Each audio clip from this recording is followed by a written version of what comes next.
Olá pessoal, tudo bem? Meu nome é Samuel Dalelast, sou médico e esse é o nosso espaço aqui no YouTube para discutirmos temas relacionados à saúde, qualidade de vida e bem-estar.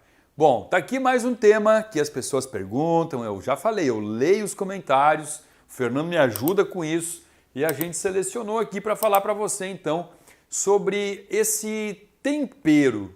Será que glutamato eu posso me referir só como tempero? A gente vai entender um pouquinho no vídeo de hoje sobre as várias faces do glutamato, tá? O glutamato, ele é utilizado em diversos temperos prontos e em muitos alimentos. E ele também é conhecido pela própria marca dele, que eu não vou poder citar aqui porque eu estou longe de querer receber processo aí de indústria do alimento. Mas quando você pega aqueles caldos de galinha, quando você pega aqueles sachêzinhos de tempero de macarrão instantâneo, tudo isso contém glutamato. Por quê? Bom, porque glutamato, glutamato monossódico, né? Assim o termo para falar do tempero, glutamato monossódico, ele é considerado um realçador de sabor, tanto que ele já foi associado em vários comerciais de televisão com amor, né? Ô mãe, você botou amor nessa comida? Sim, meu filho, botei. Então é aquela coisa apelativa também para tentar fazer com que haja uma relação afetiva ao que na verdade nada mais é do que um prazer extremo causado por um influxo no córtex gustativo que começou por uma ativação do botão gustativo da papila. Então é um efeito de droga, né? Aquela coisa assim, você recebe o alimento, toca na língua, manda uma resposta muito boa para o córtex gustativo e a partir daí você se torna provavelmente um dependente químico daquele tipo de alimento que vai conter esse pó branco, né? Os pós brancos aí. Tem que ter um cuidado absurdo com esse tipo de aditivo químico. Porém, além do tempero, glutamato monossódico, eu tenho aqui que falar do glutamato como algo produzido instantaneamente e espontaneamente, no nosso corpo, a partir de um aminoácido chamado glutamina. A gente já tem vídeo aqui, né, falando sobre a L-glutamina, o aminoácido mais encontrado em maior quantidade no corpo humano é a L-glutamina, que está envolvida em diversos processos metabólicos, principalmente no que diz respeito a questões imunológicas, reparo de células intestinais, tudo isso é importante quando eu falo de glutamina. E a glutamina, ela pode se transformar tanto em glutamato quanto em ácido glutâmico. O ácido glutâmico também é um derivado da glutamina, apenas para a gente entender isso. Mas de ácido glutâmico nós não vamos falar hoje. E também não vamos falar de glutamina, nós vamos falar do glutamato, que veio da glutamina e que, por sua vez, através da ação de uma enzima carboxilase, o glutamato ele pode se transformar em GABA, que é o famoso ácido gama-aminobutírico, que tem um efeito completamente oposto ao efeito do glutamato, tá? Porque o glutamato, ele é totalmente excitatório, é um neurotransmissor, ó, falei para vocês, tá? Vamos diferenciar aqui. Glutamato monossódico como tempero e agora a gente vai falar de uma substância que serve como um neurotransmissor para o cérebro. Olha que coisa louca, efeitos muito parecidos com o que a gente encontra em produtos industrializados, né, temperos químicos e um neurotransmissor que o próprio cérebro produz a partir da glutamina. Ou seja, se existe essa rota metabólica que produz da glutamina o glutamato, é porque é necessário, é fundamental. Ele tem um efeito que ele precisa estar no sistema nervoso central. Tá? Isso aqui a gente vai encontrar no sistema nervoso central. E qual é a função do glutamato? Ele vai pegar o neurônio e ele vai jogar íons negativos para dentro do neurônio, que é o cálcio e o sódio. Quer dizer, desculpa, íons positivos para dentro do neurônio, cálcio e sódio. Então, o glutamato ele vai favorecer a entrada de cálcio e sódio no neurônio, causando então um estímulo excitatório, excitação. Sempre que você precisar então ir mais além, né? Você está estudando, você precisa, tá sentindo que está terminando o teu gás e você for utilizar alguma substância para isso, como por exemplo uma cafeína ou até o próprio vídeo que eu já fiz aqui sobre energéticos, né? Esses de latinha, você vai tomar alguma coisa que vai fazer você ir mais além do teu stop fisiológico, você vai estar fazendo isso muito provavelmente utilizando o glutamato. Por quê? Porque diversos outros neurotransmissores excitatórios, como adrenalina, noradrenalina, epinefrina, eles são limitados, eles terminam, existe um momento que acaba, o corpo acaba e aí você tem que dar um tempo para refazer. Porém, o glutamato, ele é o neurotransmissor excitatório universal, ou seja, quando terminou tudo e você precisa continuar excitado por algum motivo, é às custas de glutamato que você vai fazer esse processo continuar. Como? Colocando para dentro do neurônio esses íons aqui que vão causar a excitação do neurônio. Em contrapartida, o GABA, ele vai fazer o oposto. Ele vai colocar aqui íon negativo, o cloro, e o cloro, quando entra aqui, vai fazer o efeito inibitório. Então agora já começou a ficar claro o que é preciso, o que é necessário para que a gente tenha um comportamento tranquilo, para que você seja uma pessoa que está de bem, que não está nem depressivo, que não está nem ansioso demais. O que você precisa? Você precisa da relação, de uma boa relação glutamato-GABA. Você tem que ter este equilíbrio de glutamato e GABA. Lembrando sempre que essa enzima carboxilase, que vai transformar o glutamato em GABA, ela é necessária, ela é fundamental para que ela possa trabalhar a presença de piridoxina, né? Ou vitamina B6, piridoxal. Você precisa de vitamina B6 para fazer essa transformação do que excita do que inibe. Quando vocês forem dar uma olhada nesses suplementos que são usados antes de dormir para favorecer o sono, você vai encontrar doses maiores de vitamina B6, justamente por quê? Porque se sabe dessa rota metabólica e a gente sabe a importância de ter bons níveis de B6 para poder ter um sono de qualidade, porque o sono, para você dormir bem, você precisa estar com um predomínio de GABA, você tem que ter GABA, inclusive pode tomar GABA antes de dormir. Quando a gente compreende isso, a primeira coisa que parece óbvia é que o glutamato é ruim e que então a gente não deveria ter glutamato no corpo. E isso é uma grande mentira, né? Agora que a gente entendeu que o equilíbrio entre glutamato e entre GABA é necessário, vamos entender por quê. Porque olha só, existe um receptor NMDA, que é receptor de metilaspartato, que ele é o receptor para a entrada para que o glutamato consiga então aqui na fenda sináptica colocar para dentro o sódio, o cálcio, como a gente conversou. Aqui, ó, eu tenho outro neurônio.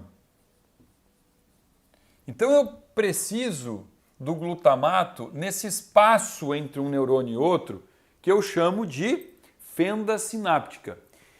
O glutamato presente aqui, ele melhora as nossas relações organolépticas. Eu gosto dessa palavra aqui, é uma palavra bonita, né? Organolépticas. O que seria isso? Seriam as relações dos nossos sentidos. Então melhora o olfato, melhora a visão, melhora paladar. Eu preciso de glutamato aqui para poder melhorar essas minhas percepções sensoriais. Quando eu tenho falta de glutamato, eu posso ter algumas coisas, como por exemplo, me sentir mais cansado, eu posso ter um cansaço, a falta do glutamato pode dar um cansaço, eu posso ter um sono mais excessivo, eu posso inclusive bagunçar essa minha parte neurológica. Em contrapartida, quando eu tenho glutamato em excesso, o que é o mais comum aqui?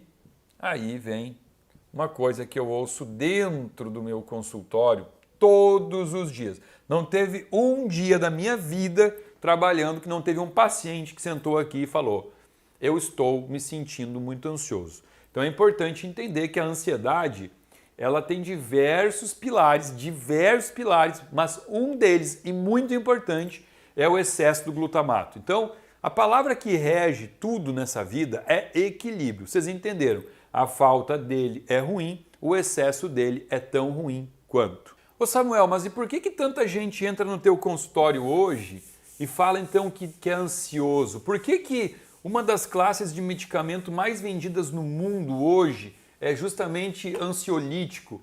É para tratar a ansiedade. Bom, aí a gente vai entender um pouquinho por quê, tá? Olha só. A doença mais comum do planeta hoje, do mundo, indiscutivelmente, chama-se inflamação. E aí você vai falar, nossa, mas eu não estou entendendo, eu não conheço ninguém inflamado, porque o conceito de inflamação que as pessoas têm é uma inflamação local, pontual, como uma bursite, uma tendinite, uma pubite, alguma coisa assim. Eu já fiz um vídeo aqui falando sobre inflamação, o Fernando bota o link pra gente, a inflamação subclínica, ou chamada também de inflamação crônica, ou inflamação silenciosa, que é aquele estado onde o paciente pode eventualmente não estar sentindo dor nenhuma, ele não tem uma inflamação que se expressa como dor, porém, esse paciente ele tem um estilo de vida inflamatório. O que seria isso? Ele dorme em horário antifisiológico, ele dorme pouco, ou dorme num quarto cheio de luz, com a luz acesa, a televisão ligada, ele toma café o dia todo para poder compensar a fadiga que ele tem durante o dia porque o sono foi ruim. É um paciente que trabalha num emprego estressante, ele não suporta o que ele faz, ele não gosta e todo dia ele tem que trabalhar, suportar um chefe, colegas de trabalho que ele não aguenta. Ele utiliza para a sua alimentação ou nutrição, ele come alimentos à base de farinha, industrializados, embutidos, que é o que a gente mais encontra hoje na atualidade. Pacientes que vivem uma vida estressante em todos os aspectos. E esse paciente, então, ele passa a desenvolver uma inflamação crônica. O que vai acontecer? Essa inflamação crônica faz com que o corpo passe a produzir o que chamamos de citocinas pró-inflamatórias, que são várias, mas a gente sempre traz aqui as mesmas, porque são as mais comuns, as mais importantes e as mais estudadas, que seria o quê? A interleucina 6, o fator de transcrição NF-kappa-beta e o TNF-alfa, né? Que é o fator tumor... Fator de necrose tumoral. Deu branco. Ufa! Fator de necrose tumoral alfa. O Fernando está me ajudando aqui, ó. Bom, essas três citocinas que são consideradas inflamatórias, elas conseguem atravessar uma membrana chamada de barreira hematoencefálica. Hoje tá fluindo aqui, tá dando tilt. Hematoencefálica. Já falei disso aqui para vocês o que é. O nosso cérebro, ele é protegido, a circulação que chega ao cérebro, que banha o cérebro, ela é filtrada por uma membrana muito fininha que vai evitar com que endotoxinas, algumas coisas que podem ser tóxicas no corpo não cheguem até o cérebro. Está aqui o nome, ó, hemato-sangue, encéfalo. Então o sangue que chega no encéfalo, ele é peneirado, ele é filtrado por uma barreira que protege o cérebro. Porém, essas citocinas pró-inflamatórias, elas atravessam a barreira hematoencefálica, levando ao cérebro o que a gente chama de um estado de neuroinflamação. Neuroinflamação. Então, o nosso sistema nervoso central agora ele passa a estar inflamado. Existem células no nosso sistema nervoso central que são células responsáveis pelo sistema imunológico do cérebro, que são as células da micróglia. Células que fazem um papel imunológico no nosso cérebro, no nosso sistema nervoso central. E essas células, elas estão sempre atentas a processos inflamatórios locais. Ela se preocupa com a inflamação no cérebro e ela defende o cérebro. Porém, ela não é única e exclusivamente responsável pelaquela inflamação local. Ela fica vulnerável a esse processo inflamatório sistêmico que acabou de se instalar no cérebro também. E essas células da micróglia, que são células mais ou menos assim, feias, assim mesmo como desenhei, elas contêm dentro delas uma enzima chamada de indoleamina 2,3-dioxigenase, a famosa IDO, uma enzima muito estudada, por isso que ela é famosa mesmo. Por que a IDO é estudada? Porque quando eu tenho triptofano, vocês lembram do triptofano, L-triptofano, que a gente já falou aqui várias vezes? O triptofano é um aminoácido que você come ele, está no alimento, está na comida. E o triptofano, o melhor caminho que ele pode seguir é o caminho da conversão por uma enzima que chama triptofano. Qual é a enzima aqui? Triptofano hidroxilase. Triptofano hidroxilase é o nome da enzima. Triptofano hidroxilase. O que ela vai fazer? Ela vai transformar o triptofano em 5-hidroxitriptofano, que por sua vez vai virar serotonina. E a serotonina ajuda no controle da ansiedade. Porém, essa enzima indoleamina 2,3-dioxigenase, ela vai pegar o triptofano e vai transformar em ácido quinurínico. E o ácido quinurínico, ele é muito tóxico para o cérebro. Por quê? Porque vocês lembram que eu falei que o glutamato, o receptor na célula, no neurônio, é um receptor NMDA. Esse receptor que o glutamato usa não é exclusivo do glutamato. Ele também é um receptor onde o ácido quinurínico consegue vir aqui e se ligar. Lembra que um receptor é sempre assim, né? Está esperando alguém, ó. Então esse receptor está esperando alguém. Quem é que vai se ligar aqui? Tanto o glutamato quanto o ácido quinurínico. E se o ácido quinurínico se ligar aqui nesse receptor NMDA, eu vou ter esse mesmo efeito excitatório exacerbado que eu teria se o glutamato tivesse ligado ali. Então a gente chama isso de um efeito agonista, ou seja, o ácido quinurínico ele tem um efeito agonista ao glutamato. Isso quer dizer o quê? Que é o mesmo efeito. Ele vai fazer o mesmo efeito que o glutamato. E só para recapitular, da onde veio o ácido quinurínico? Veio de uma conversão errada, porque eu não queria que o meu triptofano se convertesse em ácido quinurínico, eu queria que ele se convertesse em serotonina para eu ficar bem, para eu ficar zen, ficar feliz, sabe? Sem problema, né?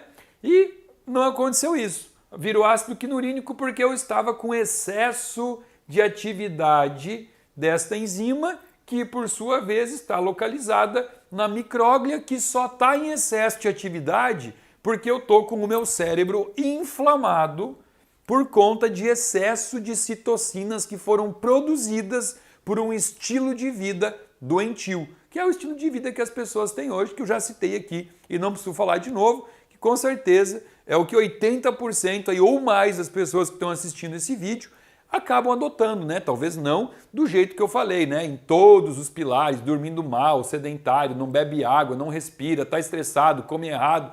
É muito comum algum desses pilares estar em desordem na nossa vida, né? Talvez nem sempre todos esses, mas a gente tem que entender que uma inflamação sistêmica que começou por esse estilo de vida, ela obviamente vai atacar o cérebro. O cérebro está no corpo, ele não é um órgão que está à parte, lá do externo do corpo. Ele está sendo banhado pelo mesmo sangue, nutrientes, toxinas, que o corpo todo está sendo banhado.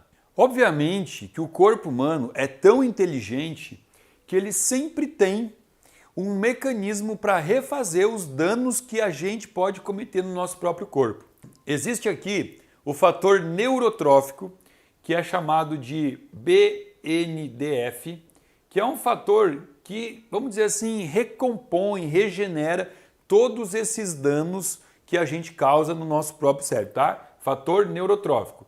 Só que acontece, nesse caso aqui, quando eu gero esse influxo de cálcio e de sódio para dentro da minha célula nervosa, eu posso estar fazendo isso por ação do glutamato, mas eu também posso estar fazendo isso por ação de uma célula nervosa, porque a gente aprende erroneamente no colégio que sinapse é a comunicação entre os neurônios.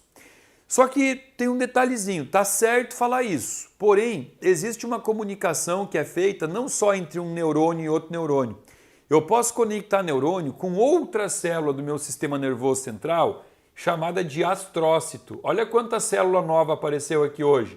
Eu já falei de micróglia, que é uma célula do tecido nervoso, que é responsável por questões imunológicas. O neurônio a gente já conhece e agora entra aqui o astrócito, que é uma terceira célula que se comunica com o neurônio. E quando eu tenho excesso de atividade de astrócito, é porque eu estou com essa neuroinflamação, quando o astrócito está em contato com interleucina 6, falamos aqui que é uma citocina pró-inflamatória, produzida, sabe, principalmente pelo quê? Por gordura visceral. Quanto mais gordura visceral a gente tem, mais produção de interleucina 6 eu vou ter. Sabe onde eu produzo interleucina 6? Na resistência insulínica. Então olha a importância de não ficar olhando também só aquele exame de glicose em jejum, como muita gente olha e acha que está tudo certo, porque está menor do que 99. Avaliar também o exame de insulina. Insulina boa é menor que 5. Pacientes têm que ter glicose em jejum menor que 99 com uma insulina em jejum menor do que 5. Isso é o certo. Então, quando eu estou nesse estado de resistência insulínica, síndrome metabólica e eu predomino interleucina 6, eu começo a fazer com que os meus astrócitos, que são células do sistema nervoso central, comecem a gerar esse influxo para dentro dos neurônios, botando cálcio, sódio, aumentando a excitabilidade, gerando uma ansiedade e ferrando com a capacidade da minha BNDF aqui de regenerar esse sistema nervoso central que está agora, nesse momento, em estado de guerra, está sendo bombardeado. Quer ver uma coisa legal? O que a gente sabe que tem um efeito muito benéfico em aumentar a atividade da BNDF? Olha que bacana. Exercício físico. Enquanto você está fazendo exercício físico, você está ativando BNDF. Enquanto você está fazendo meditação, você está aumentando a tua BNDF. Hoje eu não tenho capacidade de tratar ansiedade nos meus pacientes se eles não fizerem exercício físico e meditação. Por quê? Só aqui eu já começo a estimular um sistema, uma via de reparo extremamente importante que vai me ajudar a modular essa inflamação do meu sistema nervoso central. Então eu estou colocando aqui para vocês, ó, vamos lá, listinha de coisas para tratar um paciente com ansiedade.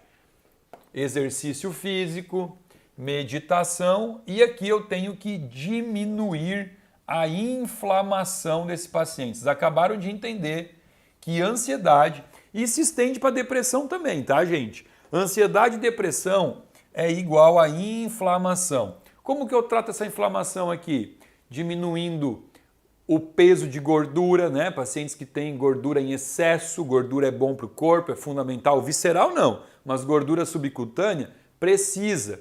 Então o paciente vai diminuindo o percentual de gordura, vai diminuindo a inflamação, vai fazendo uma alimentação totalmente natural, tira produto químico, tira produto alimentício e começa a comer alimento de verdade. Isso também vai diminuindo a inflamação.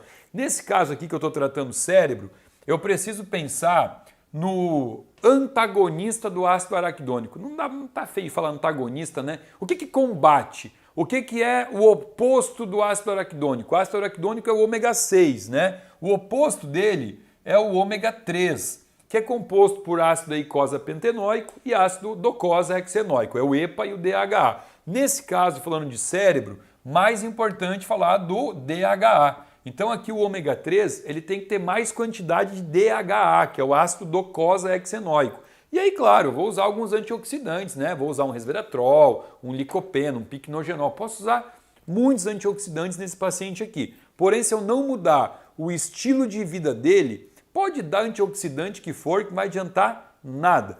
Tem que ter toda essa esses pilares aqui sendo fortalecidos. Bom, a ideia do vídeo de hoje era trazer um pouquinho do perigo do tempero glutamato, né? Obviamente não daria para fazer um vídeo bonito e cheio, longo, como vocês gostam, falando só do tempero. Então eu estendi. Começamos falando do tempero glutamato, que pode gerar esse tipo de neuroinflamação, né? Chamado como síndrome do restaurante chinês. Existe essa síndrome descrita, né? Porque o restaurante chinês usa muito glutamato nos preparos dos seus alimentos. E depois disso a gente estendeu aqui para falar de um neurotransmissor, que não é o glutamato monossódico do tempero, mas é o glutamato que vem da glutamina, que é importante para o corpo, é necessário para manter o nosso equilíbrio, mas que quando ele foge do equilíbrio, tudo que foge do equilíbrio passa a ser ruim e maléfico para o corpo. Quando ele se torna exacerbado, ele começa então a trazer um excesso de excitabilidade para o nosso sistema nervoso central, que é o que culmina no que a gente vê hoje nos jovens, nos adultos e também em muitas pessoas idosas, que é a ansiedade. Tem sentido a ansiedade? Apresenta isso no teu dia a dia. Para e reflete tudo que eu falei aqui. Vê o que eu falei que está se enquadrando a tua situação na alimentação, no teu estilo de vida. E vamos começar a rever esses pilares para não ter que cair no conto aquele de tomar um ansiolítico, um remedinho para ansiedade, que você vai tomar, não vai resolver o teu problema bioquímico, talvez você se sinta mais calmo porque está medicado, mas vai ter que depender desse remédio para o resto da vida, né? Sendo que, na verdade, existe uma possibilidade de que você consiga, mudando os teus hábitos de vida, voltar a ser uma pessoa, vamos dizer assim, normal, né? Normal ficou puxado demais. É uma pessoa equilibrada, sem problemas que afligem o nosso sistema nervoso central.